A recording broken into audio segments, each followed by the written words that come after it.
நம்ம வீடியோ பார்த்துட்டு சென்னை ஆதம்பாக்கத்துலேருந்து ஒரு கஸ்டமர் கால் பண்ணி, "சார் நான் மிஷிபிஷி ஏசி யூஸ் பண்ணுறேன். எனக்கு ஃபர்ஸ்ட் மாரி கூலிங்கே இல்ல. என்னன்னு செக் பண்ணி கொடுங்கன்னாங்க." டேரெக்ட்டா போய் சைட்ல போய் செக் பண்ணி பார்த்தோம். ப்ளோயர் ஃபுல்லாவே டஸ்ட்டா இருந்தது. காயில் அதேமாரி ஜெல் மாரி ஃபுல்லாவே ஃபார்ம் ஆயிருந்தது. "சார் அதனால தான் கூலிங் வரல. வாட்டர் வாஷ் தான் பண்ணணும்." "ஓகே பண்ணிருங்கன்னாங்க." கேஸ் லாக் பண்ணிட்டு ஒயிட் சிமெண்ட் உடச்சிட்டு ஃபுல்லாவே ஃப்ளேர் எல்லாமே ரிமூவ் பண்ணிட்டு, இன்டோர் ஃபுல்லாவே ரிமூவ் பண்ணி மேலே டாப்ல மொட்டை மாடிக்கு கொண்டு வந்தாச்சு.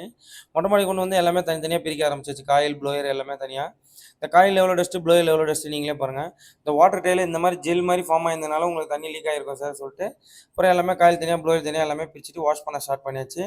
ஃபுல்லாவே ப்ளோயர்ல எவ்வளோ டஸ்ட்டுன்றத நீங்களே பாருங்க. ஃபுல்லாவே வாஷ் பண்ணிட்டு, ஃபுல்லாவே எல்லாமே காயில் எல்லாம் 1த்துக்கு 2 வாட்டி வாஷ் பண்ணியாச்சு. வாஷ் பண்ணி ட்ரெயின் ஆக வச்சு, எடுத்து இன்டோர் ஃபுல்லாவே அசெம்பிள் பண்ணியாச்சு.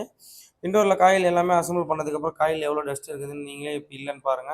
ஃபுல்லாவே இன்டோர் எடுத்து எப்படி இருந்ததோ அதே மாரி லாக் பண்ணிட்டு எல்லாமே பேனல் எல்லாமே மாட்டிட்டு அவுட்டோருக்கு போயாச்சு. அவுட்டோருக்கு போயிட்டு ஃபுல்லாவே கேஸ் ஓப்பன் பண்ணி லீக்கேஜ் எல்லாமே செக் பண்ணிட்டு, அவுட்டோரும் கொஞ்சம் டஸ்ட் இருந்து வாஷ் பண்ணிட்டாச்சு. கஸ்டமர் ஏசி ஆன் பண்ண சொன்னா கஸ்டமர் ரொம்பவே